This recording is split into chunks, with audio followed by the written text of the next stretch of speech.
Hi guys, it's Kaylee Melander and I'm going to give you a tour of my ePortfolio. So let's get started. So this is my home screen where you can go. Let me get my face out of the way. There we go.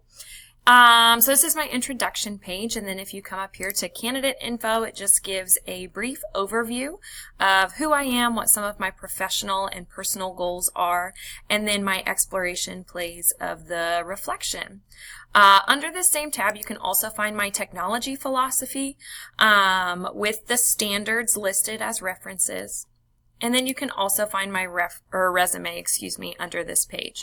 I chose to include it just as a link on here, and then you can always link out to it if someone were to want to print it from here, but that is also an option. So the next page that I'm going to show you, which is the one that I am the most proud of, so I'm going to spend the most time on this, this is going to be my activity evidence. So under this tab, you can find my professional development plan.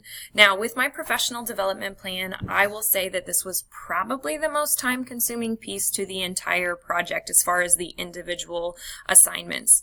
I'm actually part of our professional development team here at eAcademy, but I've never had to write out an entire year's worth of professional development, so it was quite a daunting task when I started it.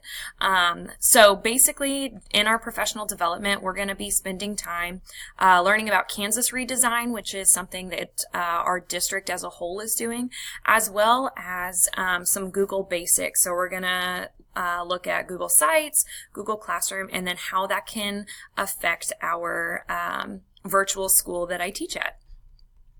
So the next thing on here are professional training videos. So as I said just a minute ago, I teach at a blended virtual school. So almost all of my instruction is online. So I have a little bit of a different mentality when it comes to face-to-face instruction with students. I'm almost the opposite of a traditional teacher. So I like to, when kids come to school and they work with me, I want to get them off of their computers and working together with their classmates and working on some of those social skills.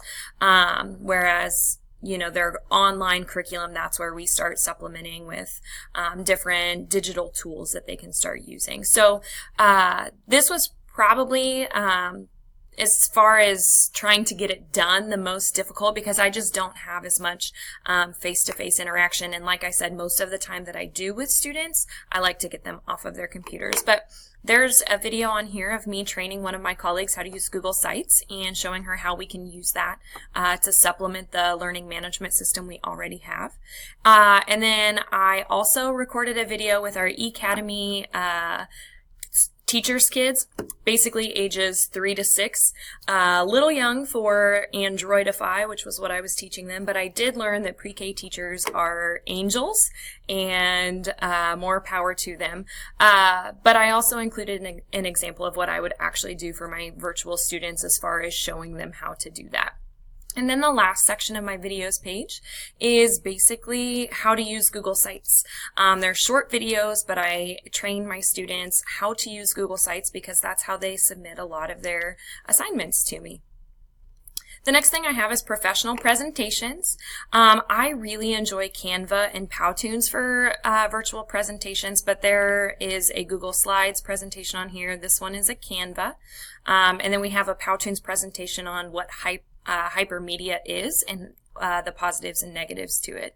And then I also included an extra presentation because this is a presentation that I have to do just for my school in general as far as helping our new students get acquainted and accustomed with our program. So this is my little section of our orientation video. And then I have my 3 article summaries, and I am not comfortable with APA formatting. I'm just not very good at it. So I think anytime that these essays come up, it's a little bit more difficult to me. But all of these are written in regards to virtual education and how we can implement technology and what makes a good virtual school. And then lastly is my extra resources page. So I have a couple of websites that I created using Google Sites. The first one is our middle school website for Andover eAcademy. It's basically for prospective families and future families to go look at for if they have any questions about our program or what expectations we have. It's pretty cool. Go check it out. And then I also have my instructions for my Causes of the Civil War project in here, also in a Google site. And then I have a couple of videos that I made throughout my time in this program. So if you scroll through, you can see the different videos and the different things that I've created. This was a lesson design and implementation. I also have a video that I was able to use with my virtual students directly. And then last but not least, I did include my literature review for my educational research course, because this is, out of everything I learned the entire master's program, this one was by far the most difficult for me. So I included it because I was very proud of how I finished with that course. So that is basically the main content that's on my course, and thank you guys for watching, and good luck.